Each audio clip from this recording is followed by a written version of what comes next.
Oh, welcome. Good morning to welcome to another installment of our Voices of the Festival. I hope you're doing well.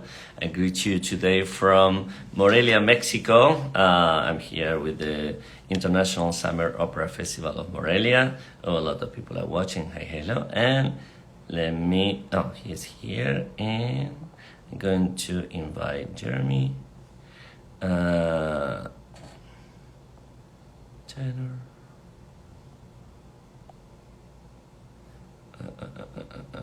Oh, Jeremy.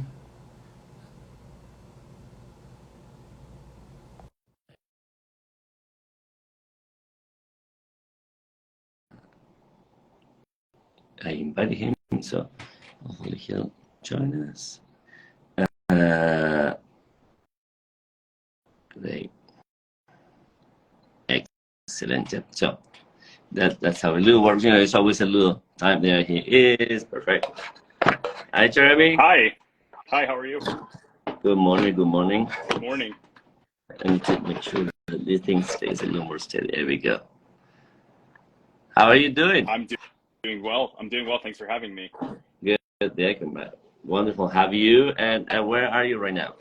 I'm at my home in New Jersey. I'm in Essex County, New Jersey. Okay. Yeah. Excellent. So are you from there originally? I'm from originally from New Jersey. Actually, I was born in Florida. I lived there until I was about 8 years old, and then we moved upstate. We moved to New Jersey, and I've been in New Jersey now for about 26 years. So Where? I'm from New Jersey. I can officially say that. Right. And where in Florida were you born? In Florida, I was born in Broward County, in Fort Lauderdale, Carl Springs, actually. Okay. And, yeah, we lived there till I was about 8 years old. And but Jersey's always felt like home. You know, my more formative years growing up in Jersey. Right. In Central Jersey, which most people would say doesn't agree. I mean, doesn't exist. You know, there's a north and a south. They say there's no central, but I think Governor Murphy just declared Central Jersey is a real thing. So that was a big win for us. Okay. Isn't that where's Elizabeth and Rutgers? Oh, that's not quite where I grew up. I'm actually further north. So I'm near like universities. I'm near like Montclair State University, or like Seton Hall University is up here as well. My question is, I would think that Rutgers considers Central Jersey or not? Yeah, New Brunswick. Yeah, thereabouts. And you know that's a beautiful part of the state. And I thought New Brunswick and the river and the Rutgers is just a really beautiful place. So it is beautiful. Jersey has a lot of diversity. You know, like we've got everything from the shore down south. There's the Meadowlands. There's a lot of mountain areas. I'm in Maplewood right now, so it's near like the South Mountain Reservation. There's a lot of really beautiful parts up here in North Jersey, Montclair, some gorgeous parts, some really old towns in New Jersey, like early 1700s. Right. Yeah. Great. Yeah, excellent. Good. And how did you start doing music?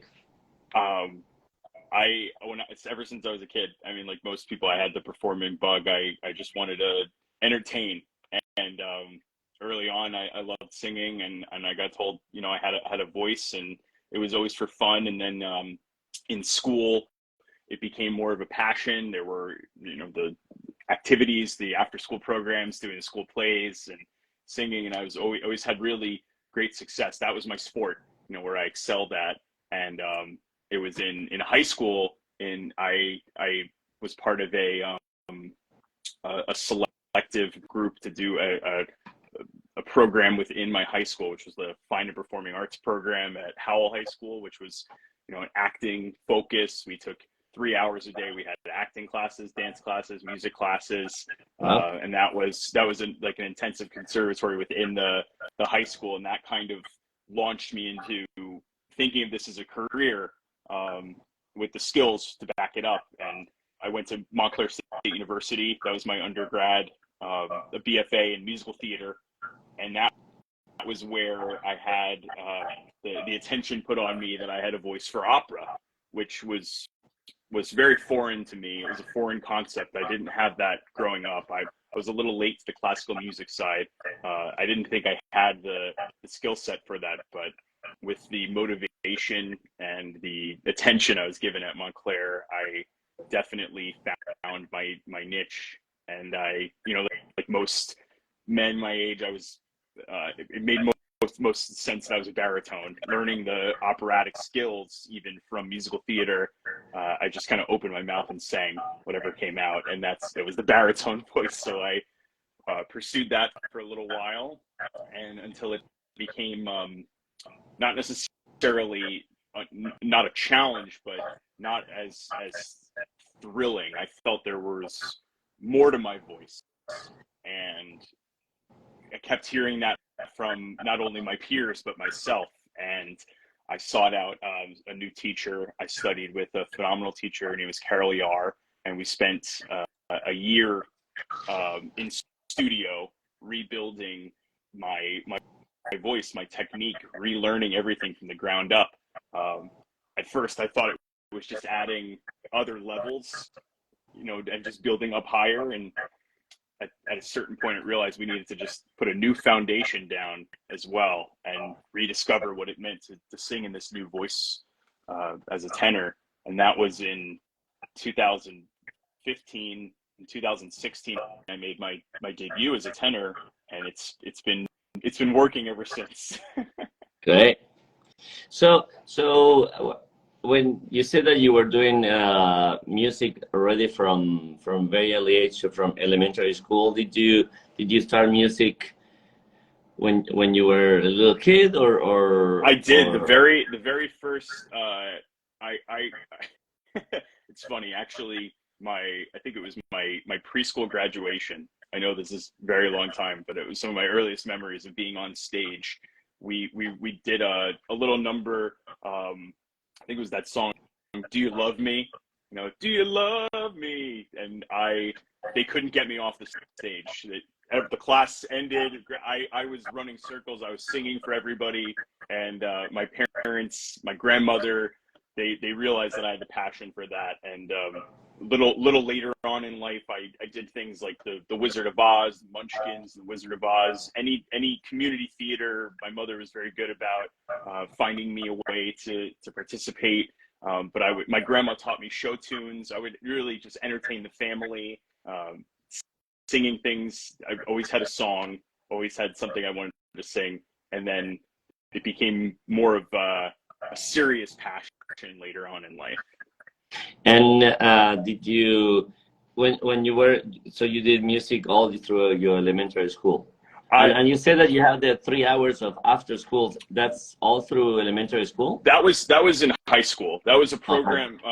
It was an audition-based program. There were hundreds of students that came in to apply, and they only accepted about 15 each year. Where was that? That was in Howell High School in Howell, New Jersey, Farmingdale, New Jersey, South Jersey. And that that's a performing art high school. It's called the FPAC program, Fine and Performing Arts Center, and it was within the school. So within New Jersey, they have what they call like magnet schools, where you can they have like culinary arts or technical institute, or there are a few other that are outside of your district. You can apply and audition and get accepted into these magnet programs, and then you would change your school. So I went and auditioned with monologues and worked really hard on that, and I was accepted into that program. And we did some very intense acting training. We did learn the Meisner technique, Stanislavski. We learned all about the group theater. We did a lot of intense scene studies, role studies, character studies. Some of the tools that I learned from 14 to 17 to 18 are still tools that I use today for my acting resources. And I also had some, intensive teachers for dance. We took ballet, jazz, modern dance, learning the history of that. We had a lot of vocal training as well, learning show tunes, chorus numbers, and it was my senior year there that I had my teachers kind of push me in that direction, the vocal direction, to learn some more classical oriented music, which I was grateful to, because when I came back to Montclair State University, I needed that. My freshman year, they asked all the men to audition for the opera, and I've never sang any opera before, but I had some art songs that I worked on, and I turned a few heads, which was nice, and got some attention and some guidance. I was fortunate that they recognized the raw talent and had the facilities to guide me and mold me, and also inspire me. It's something I thought I could never do, and I didn't even have an ear for or an eye for. Now it's suddenly one of the biggest parts of my life. How did you, because it seems like you were singing nonstop, right? So how do you manage your voice change? It's funny. It was the right time. I think I always was a tenor. I just didn't understand the technique. No. I'm not talking about that thing. Oh, okay. I'm talking about the other one. That from a guy, the voice soprano to a baritone. It's funny. My voice got deep really quickly, and I learned that I could manipulate it very easily. There was that elasticity, so I was able to do. There were maybe a couple of years where I wasn't able to access my falsetto through the changes, and it got a little weird. But the testosterone kicked in and the voice dropped, and I quickly went. In high school, when you're in choir, there's very few basses, so I was always latched in as a bass, and I started doing what I thought were affectations or kind of faking what I heard, and now I realize they were appropriate technique. The sort of darkening, broadening the space. I did not only the high school choir, but I did the all-state choir as well. Which is also audition based program with oral skills, sight reading, and being involved in that, listening to other people. Listening was key. I always had a good ear, and I kind of would start mimicking what I heard and then discover the technique later. So I think technique was key in managing the voice change. Singing healthfully was always the key. I never pushed the voice in unusual spots. I always had a good kinesthetic relationship. If something didn't feel right, it probably wasn't right. And I had good teachers that were able to stop me or guide me or steer me in another direction. I'm glad that you felt like you had good teachers at that early age. How do you, now that in hindsight, what were the skills of these teachers that were guiding these young persons transitioning from voice soprano into a low male voice first? I think some of it was my tenacity and my ability, the raw talent. They were able to recognize that. I was fearless whenever I sang. I still am fearless whenever I sing, because I work very hard at it now. But younger, I guess it was everyone's fearless when they're a kid because they don't know they shouldn't be. So you gave me a piece of music and I learned how to sing it, and I was excited to do that. I went to a performing arts camp actually when I was younger too. I went to Frenchwood's performing arts camp, and I sang more music there than I've ever learned. I learned all these musicals. We would do a musical from nothing to complete in 3 weeks. And this is, teenagers doing that. We did 4 shows a year, and the whole campus did about 50. So that was exciting. I think just doing it every day, learning the skill set and the muscles of it, just made it so much easier. And once the momentum went, it kind of just clicked. I'm fortunate that I didn't struggle in that finding my voice stage. I think the voice found me in a sense, and I had the teachers that responded to it, and were always knew that I could do more. And I felt limitless when I was younger singing, because. And when you went into college, you were thinking of doing musical theater. I was doing musical theater. That was my major. We did I think I did 4 shows my first year. I did the musical, which we did the full Monty. That was at Montclair State, and I got one of the lead roles there. And then we did an opera that was written by the chair of our of Montclair State, Robert Aldrich. It was American opera, Elmer Gantry. That was my first. That was my first opera I ever did, and really immense choral singing. And then I did 2 other musicals after that, and I thought the only way to have a performing career was Broadway. I thought Broadway was it. I thought, it just made the most sense. And then I realized there are other avenues, and there's a whole other world. There's 49 other states to work in, and there's endless amount of countries that are also performing. There's music all over the world, and I realized that I was casting too narrow of a scope. Not that Broadway would not be a fantastic goal, but it's not the only way to sing. And having the teachers kind of show me that there's a career, however I want to make it. Plus, I call myself a singer who moves. The way I responded to singing was not always the way I responded to dancing, and I knew I was able to keep up, but I wasn't naturally gifted the way some other dancers were that can do amazing things. So I kind of led with my vocal strengths to guide me more towards opera as well, where it's more about poise and not about how high you can kick.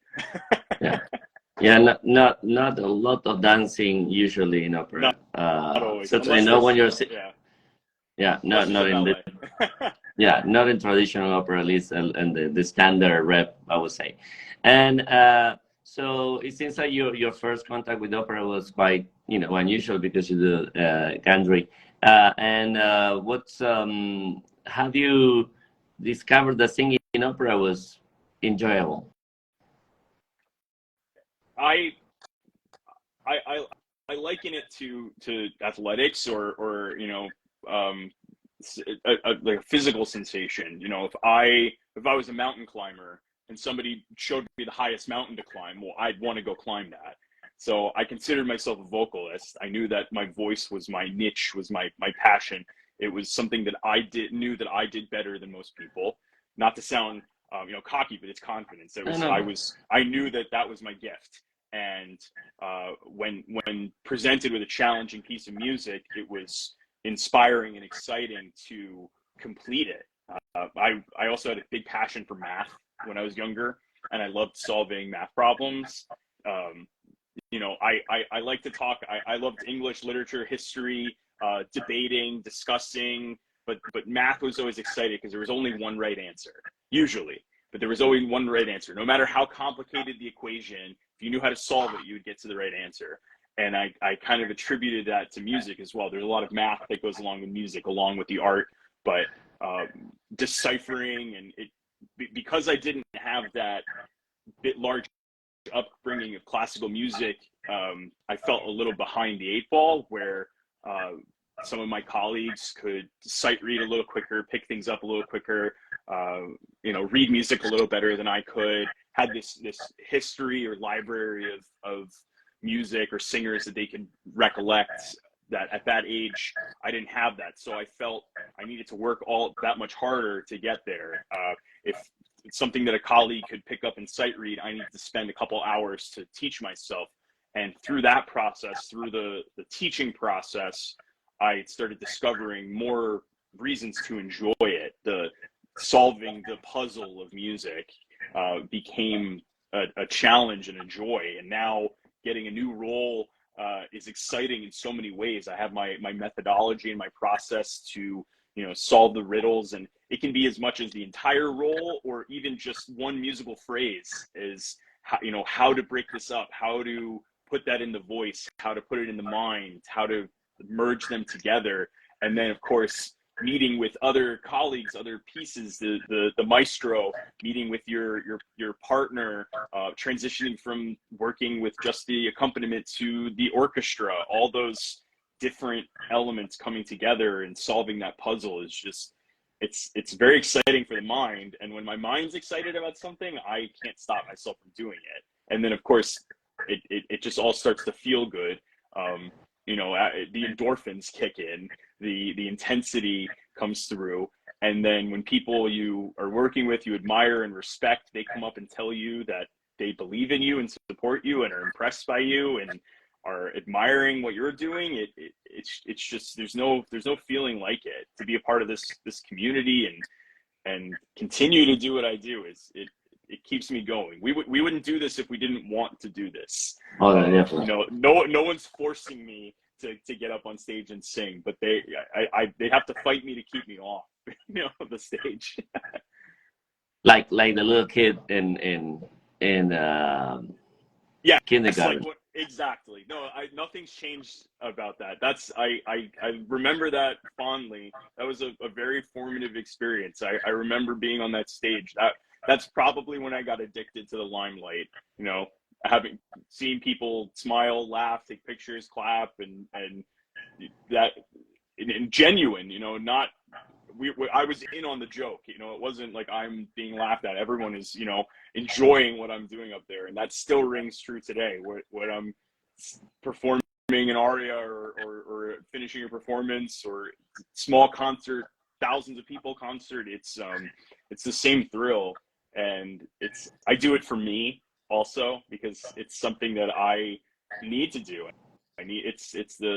It's what I'm here to do. It satisfies me in a way that nothing else ever will. Music is so important. Fun. And after you did your high school, where did you go for masters? So I actually didn't get my master's. I did my undergrad at Montclair State, and I graduated with a BFA in musical theater, and I had a non-written minor in music. They added some extra class curriculum on there for me to allow me to continue some of the more classical vocal studies. But after that, I did a couple young artist programs, and after those, I started attempting some competitions, and that was around 2014. I graduated in 2012, and then the next 2 years were where it started to plateau, where the voice was saying there's got to be more. I would pick up music and it started to feel dull. Not that it's because I was the wrong voice type, and those kept lining up, and I knew something must be wrong, because the way I just spoke passionately about the music, when the fire started to go out, I knew it wasn't the business, the career. I knew it wasn't me. There was something off, and that was kind of what spoke to me. And I'm grateful that I had that little voice in my head say, you need to make a change. And then when I started studying as the tenor voice, all of a sudden it all came back. It became more exciting. There was more challenge. There was more intensity. There's more mystery. And I became more of a voice nerd again. And I started getting really obsessed with the mechanism and how to create that, because I realized this was something I had inside of me the whole time. It wasn't another stage of development. It was just not a full understanding of the full depth or breadth of the voice.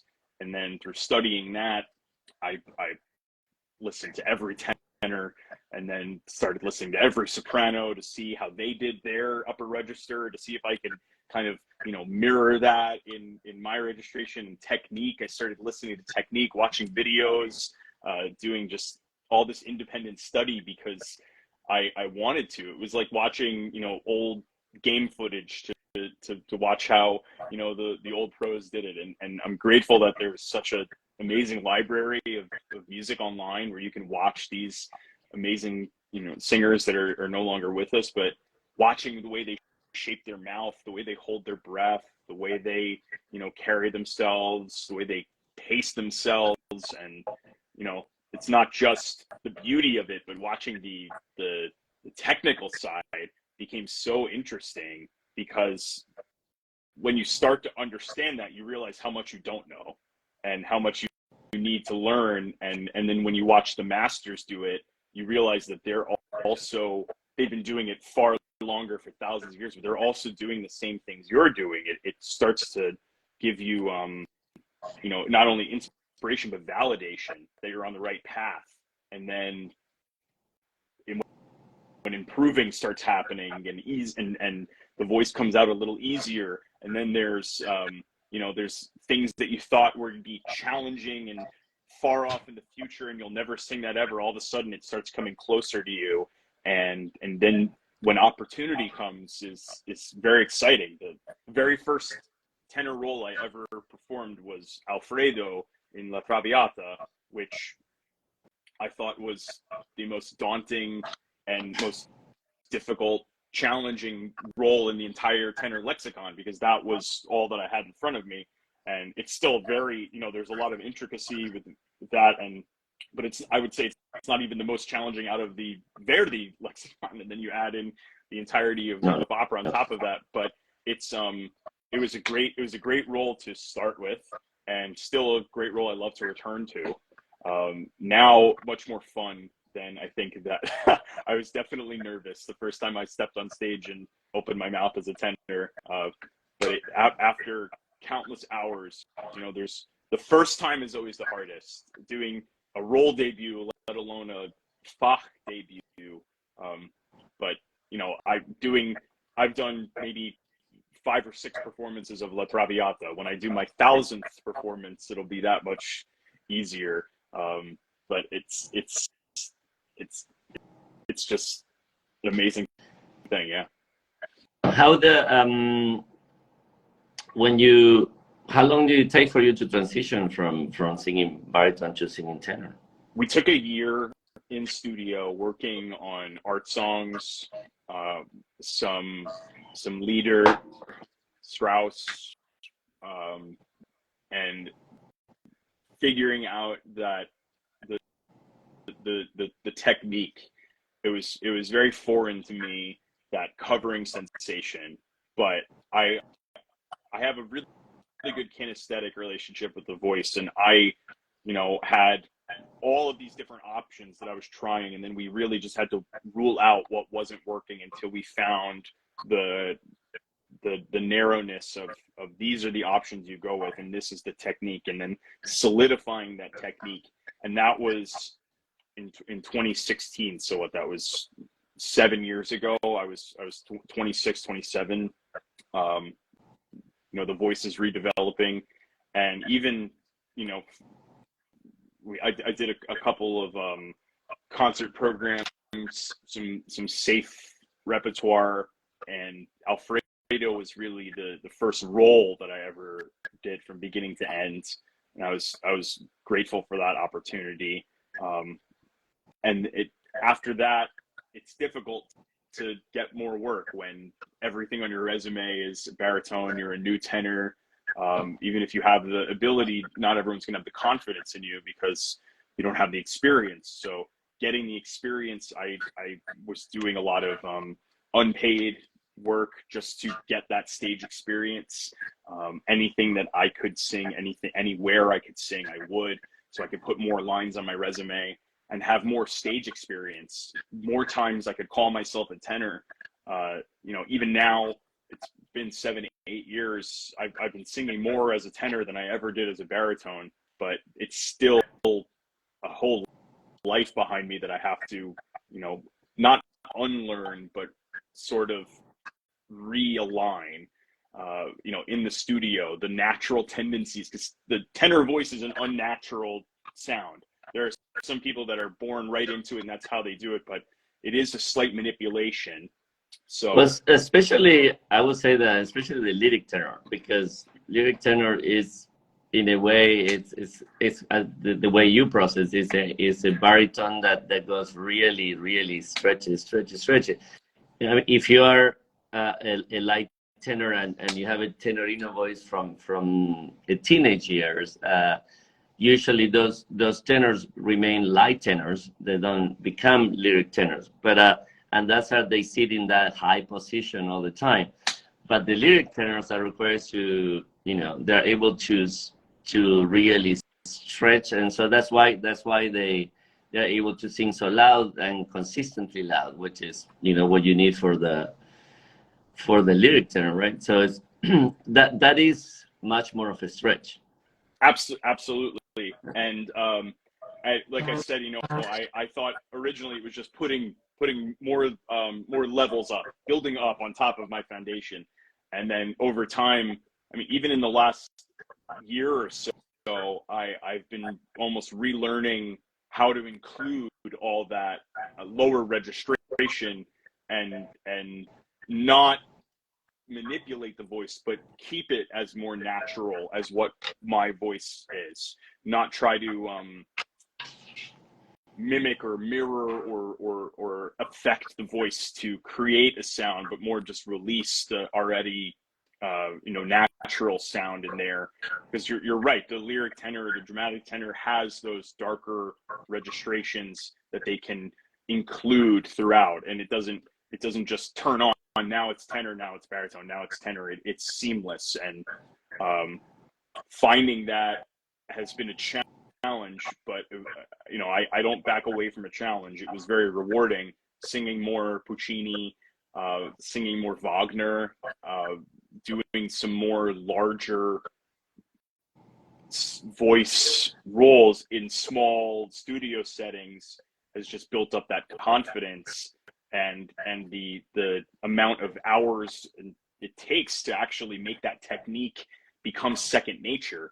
You know, we're thinking of so many things when we're on the stage: the music, the text, the meanings, the staging, connecting with the maestro, connecting with our partners, that you can't think technique. You can't occupy part of the mind to invent in the moment. So the amount of time that's taken in the studio, out of the studio, on the bus, whatever it is that's consumed with practicing the music in the way that it's just second nature is so important, and making it the most natural ability of your voice. You know, not affecting the voice too much, just instructing and using the technique and building that technique and relying on that technique. And what are your uh, the sample of the tenor roles that you have done and you enjoy especially? I I I'm bad with favorites. If you ask me what's my favorite opera, I'd probably name 10. I can't ever pick just one, but I love music that I like. Verismo, something that has an impassioned story, something that the heart is in synchronicity with the music and the text. Um, Mozart's all well and fine. I like Mozart. I'm not putting down anything, the bel canto or anything. Um, I find it almost is a setting for the music. It almost is not relevant to the story. It's just they're happening one in front of the other. Where I think Verismo, they're kind of happening together.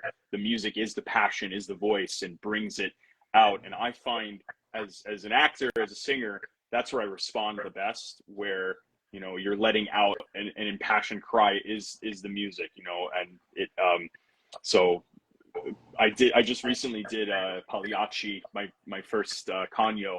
I debuted in Opera Tampa. That was earlier this year, and that role, I think if I could do one role for the rest of my life and only one role, I think that would be the one. so far. I have not had the opportunity to sing everything, but that was a thrilling experience. Just exploring the depths of human emotion. And I mean, Leoncavallo just absolutely pulls the music out of the heart, and it's just so unlike any other style. I feel doing the Verismo and you know, Puccini as well. La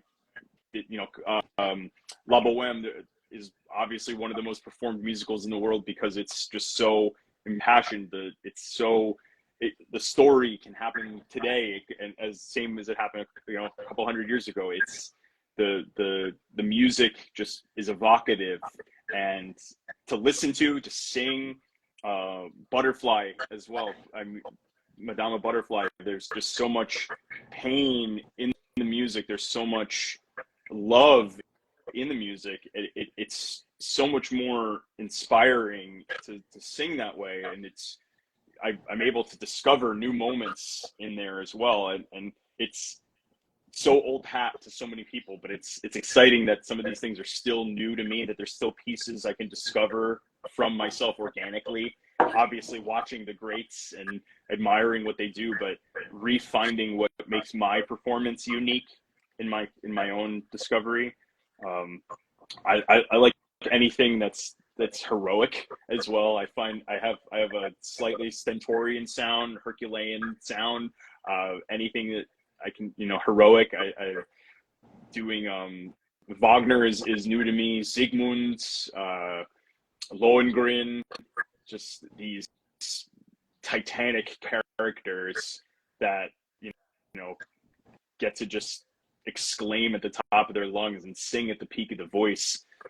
Verdi is obviously very exciting. I've done a few performances of Rigoletto. I like playing the Duca. Something about being a villain is exciting. It's not often that a tenor gets to play the villain, and it's a little exciting. Although the Duca is more of a cartoon villain, I'd say, rather than Pinkerton, who is a real life example of a villain. But something about being so free with, even though the audience will despise you, everything you're doing is correct. It's the right way to do things. You know, Pinkerton, not to switch gears into Butterfly, but Pinkerton does not for a moment think anything he's doing is wrong. Right. And obviously the audience, that's the dramatic irony of it. The audience understands, they can already foresee the outcome, that Butterfly is going to be hurt and he is going to be the cause, and his callousness and his abrasion to any of these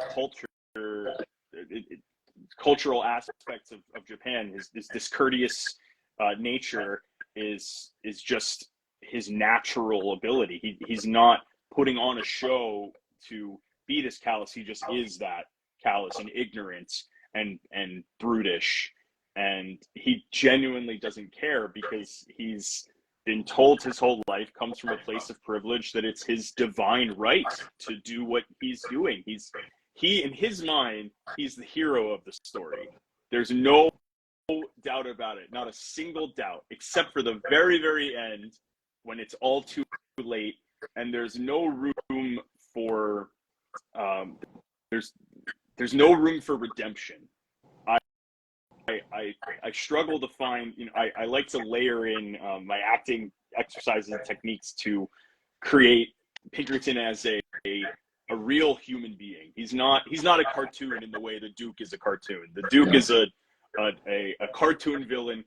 He's the beginning, where he is in the beginning, he's the exact same at the end. His character arc is a straight line. He doesn't learn a thing, has absolutely no redemption. Maybe a brief moment before when he sings the Act 2 aria, but then everything turns out okay and he forgets that moment. But he always says quasi spinto alla virtù, is almost pushed to be virtuous. Yes, almost put, but not quite. And then of course he finds out immediately that he has exactly what he wanted and everything is good for him anyway. He wins. But for Pinkerton, even the moments of genuine emotion when he sees how poorly Chocho-san is treated by the bonds and how she's cast out by her family, and he sings the bimba bimba non piangere. There's always an ulterior motive. It ends with him, vieni, vieni. He wants to consummate. He wants to just get the marriage over with. It's all about him. It's very selfish. And then even in the very end, when he ultimately realizes how much devastation his behavior has wrought, he's too much of a coward to do the right thing. His cowardice keeps him away. And yes, he comes back at the end, butterfly, butterfly, it's all too late. But too late is too late. There's no redemption for a man like that. Earlier in my studies, I thought, there has to be a reason for why he's like this. Maybe he is good natured after all, and he can be redeemed. There's got to be a kernel of maybe he's a victim of his upbringing, and all of a sudden his mind is shattered, and it all comes in, and he understands finally, and he's really a good man. But that's not always the way that life happens. That's a little storybook, and they lived happily ever after. In real life, people go on stuck to their ideals, even though they have a horrific experience. It doesn't always change them. I don't think that after this goes on, he adopts sorrow and teaches him Japanese customs and starts to live a life of respect.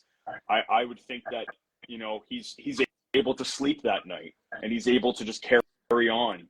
And I think maybe every once in a while he'll have a pondering thought, but I think he gets to live a long, healthy life after that. And it's even more cruel that Pinkerton ultimately wins. The sorrow will eventually, the emotions will eventually fade, and he'll eventually forget all about Nagasaki. He'll eventually forget all about Butterfly, and it's criminal that he will.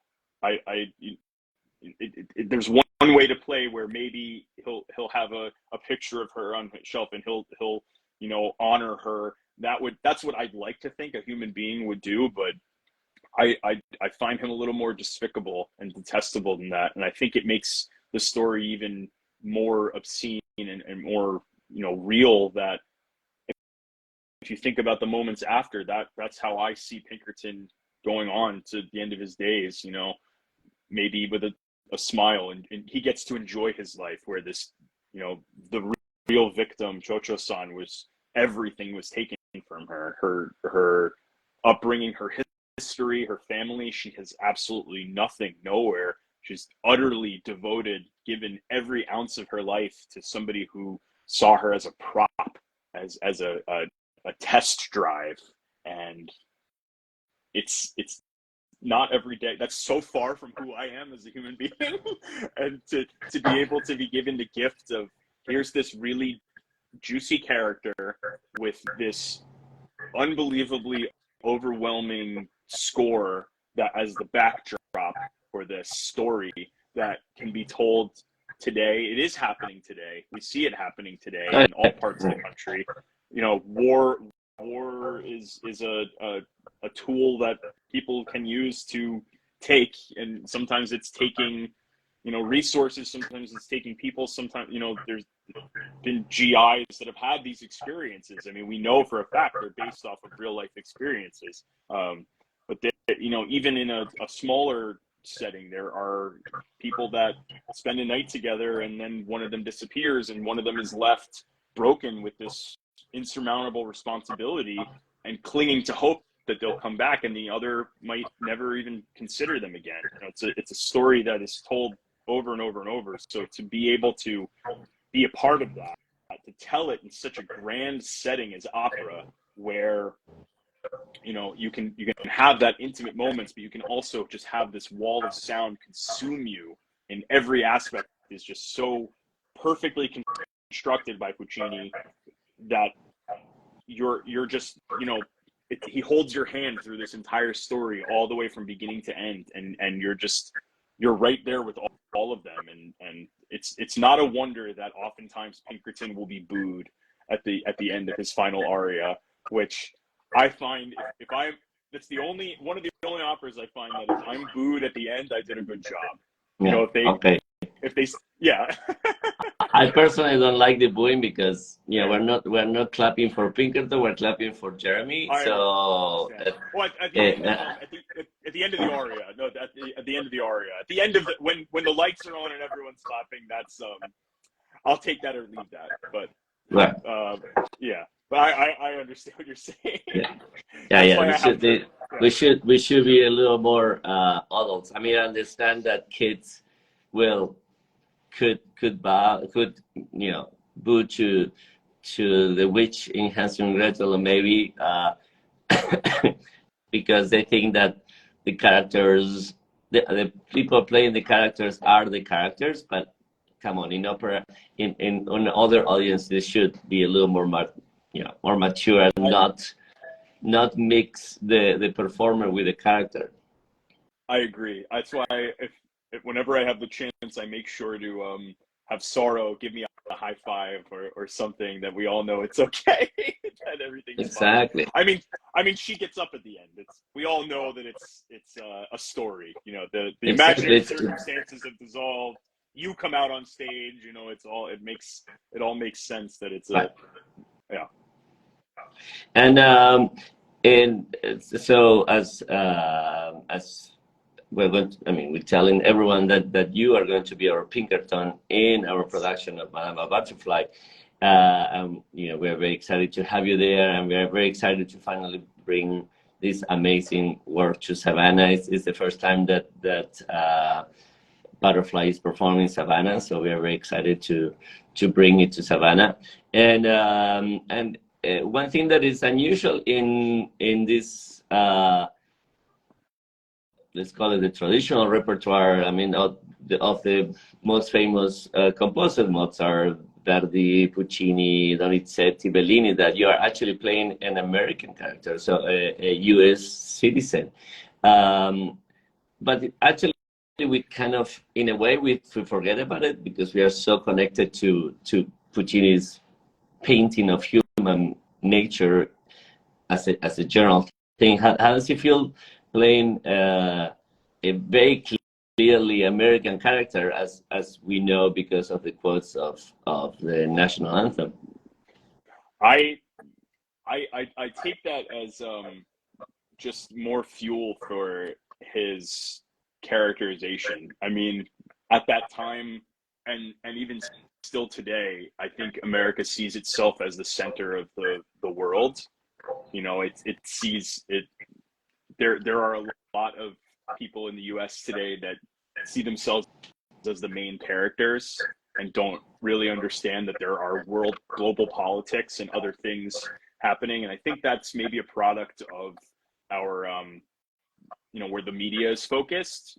Not that there is not a lot of global attention on the U.S., but there are a lot of global events that maybe the U.S. is not as focused on. And I think, especially at that time setting, was it also rung true. So his self-centered attitude and his ideology is coming backed up by his government essentially, and the military also enforces this his military upbringing. I think that I use that as fuel, but from myself, I love. I mean, everyone gets a nice chuckle out of the whiskey line because and he Puccini writes it in such a way it interrupts the aria. He's having this thought, and then he sees the whiskey, and it interrupts that to offer his sharpless the whiskey. But Puccini uses it as a way to interrupt and remind the audience that he's an American. Anytime that he can say an English word, it's obvious. It's not thrown into the legato phrasing of the traditional lines that he'll interrupt it the same way. America forever. He precedes it with this anthem and ramps it up, and here's that American pride, and it's said in such a declamatory way that it stands out to the audience. So the audience, everybody knows this guy is an American. This is his nature. It's funny. I got to play an American one other time in an opera. It was a Rossini opera, one act opera, La Cambiale di Matrimonio. That's a Canadian.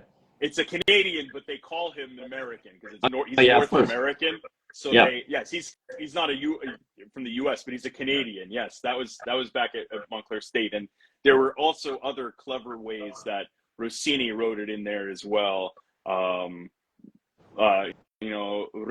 al Canada. He said he'll return back to Canada, but he comes in as almost a it's an Italian writing this stereotypical of what a Canadian man would comes in. He comes in with snowshoes and a fishing net and all this wild stuff, and it sort of makes not a mockery, but a stereotype of what that character would be. But there were other phrases that stuck out about America. But bringing back to Puccini, the same thing can be said in the commissionario when he's marrying them, when he's naming his stature, his status, Benjamin Franklin Pinkerton, from America del Nord. It's very broken, just so the audience is very clear. It's not skimmed over. It's very ham-fisted. This guy's an American. Everybody clear? Everybody get that? And then, even the way he says Japan too. It's when they talk about all the Japanese specifics, because that's another culture that he's constructing from his own experience, but it is an outsider's perspective of what Japan was, especially at that time. But all those little specifics that he puts in there, he makes sure that they're not glossed over. When Butterfly comes and talks about her OB, or when she talks about all the items that she's bringing in one by one, they're showcased. That's not for Pinkerton's benefit. That's for the audience's benefit. It's a in demonstration of these specifics, these cultural specifics that at that time were completely unknown. America the East had just opened back up.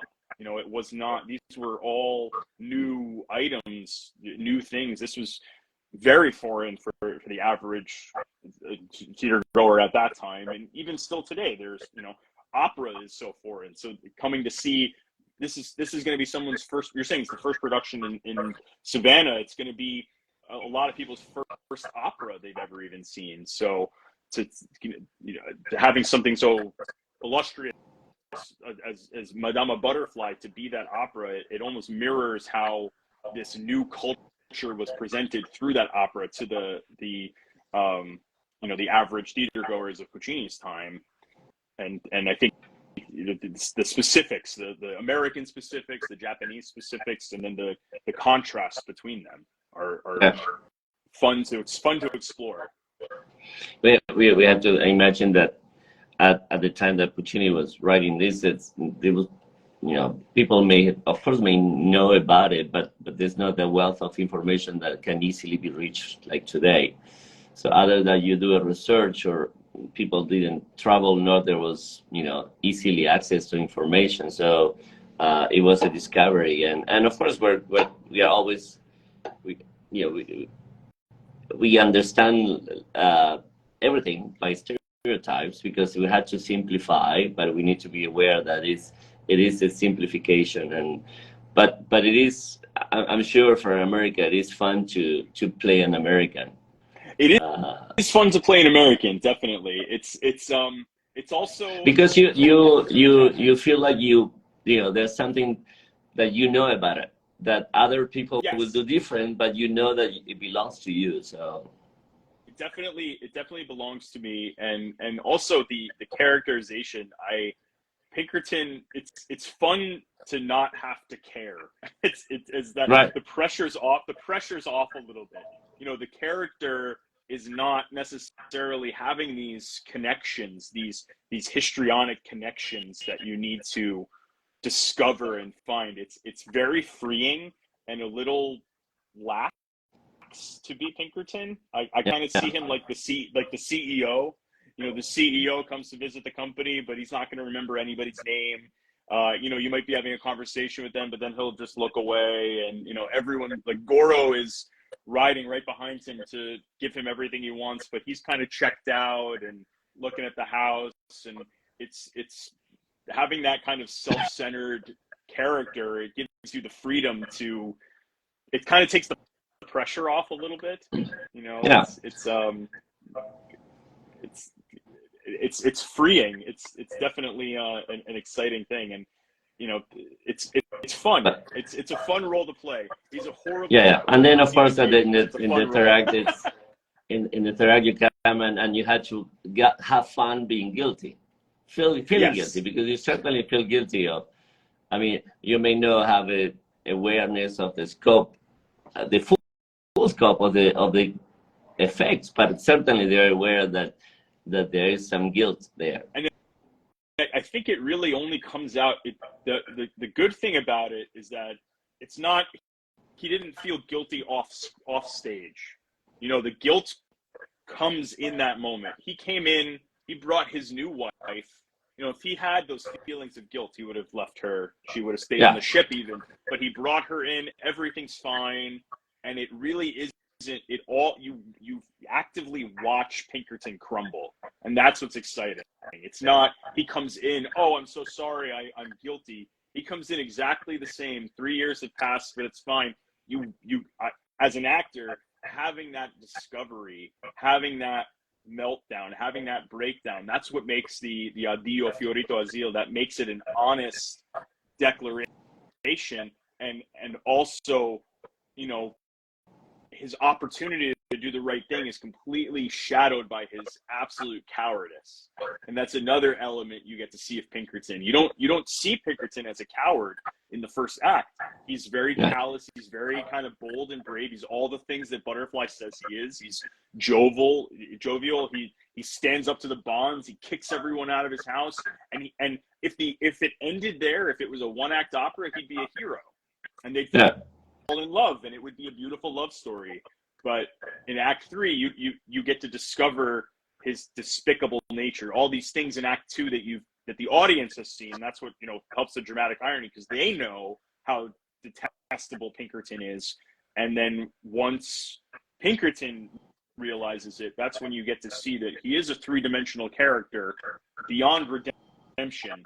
Like, he's not a villain with intent. He realizes the error of his ways, and it's too late. It's too late to do anything. It's already, you can't unring the bell. It's already rung. And instead of facing up and fessing up to it, he just runs away, and he has somebody else fight his battle, and he even leaves his wife there. He doesn't even say, "Come with me, let's go." He just is so self-centered. He's like, I need to get out of here. I can't handle it, which is, you know, it's a human nature. When you're at the edge of your emotion, you're desperate. His fight or flight kicks in, and he flees with his tail between his legs. And that's just another element the audience get to see, is that cements how not only callous and despicable he is, but also how cowardly and shameful he is. And vile. And he admits it. It's not someone else says, you know, Pinkerton, you're vile. He says, I'm so vile. You know, it's the self-discovery and him pointing out his flaws and recognizing his flaws and not having the ability or the strength to change it. And just, yeah, he's the worst.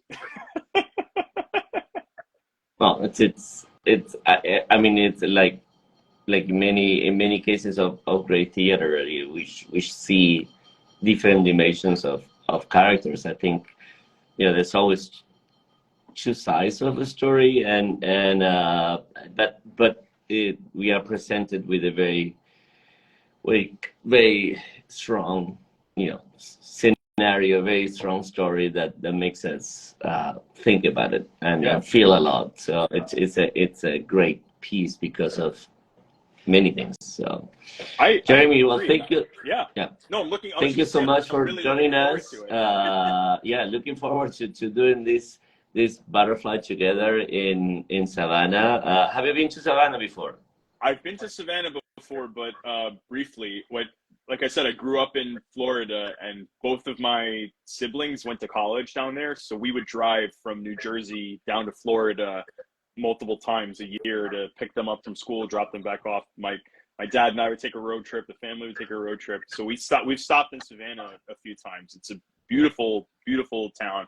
I'm really looking forward to being a part of the program, working with you, of course, working with the illustrious faculty. I mean, Cheryl Milnes is somebody I've admired for a very long time. In fact, I might be embarrassing to say, but in discovering opera and watching all these videos, that was the first moment I had an emotional response to opera, that I was watching, and I all of a sudden started crying, and I didn't realize what was actually happening. There was just so much passion in the music. It was his performance of as Tonio doing the prologue in Pagliacci, which still is a very powerful thing. So just had to slip that in there. But I'm very excited to be a part of the program, to work with all the wonderful singers you've cultivated, and to sing in Savannah.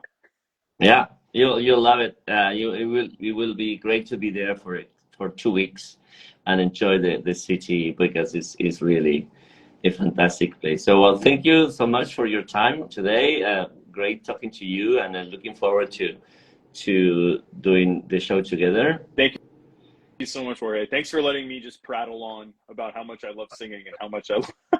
It's fun. I love your excitement, and hopefully we're going to share your excitement with the Savannah. Yes. And I'm looking forward to also learning a lot while I'm there too. Always, learning from everyone's expertise and their experience. So I'm going to bring everything that I have, and I'm excited to take everything that you have to offer and put them together. And it will be fantastic to do. All the American characters are American, and all the Japanese characters are Japanese. So it will be a fun insight to this piece, I think. I think that's something. I know that we could talk another hour about the cultural aspects, but I think that's very important: representation and the authenticity, to continue the respect. I think it's all about definitely respect, especially in this day and age. So I appreciate that. Yes, excellent. All right, Jeremy, thank you, and everyone, thank you so much for joining and rewatching. This is going to be recorded, and I will see you all at your next Voices of the Festival. Thank you. Take care. All right. Thank you so much. Thank you. Bye. Take care. Bye.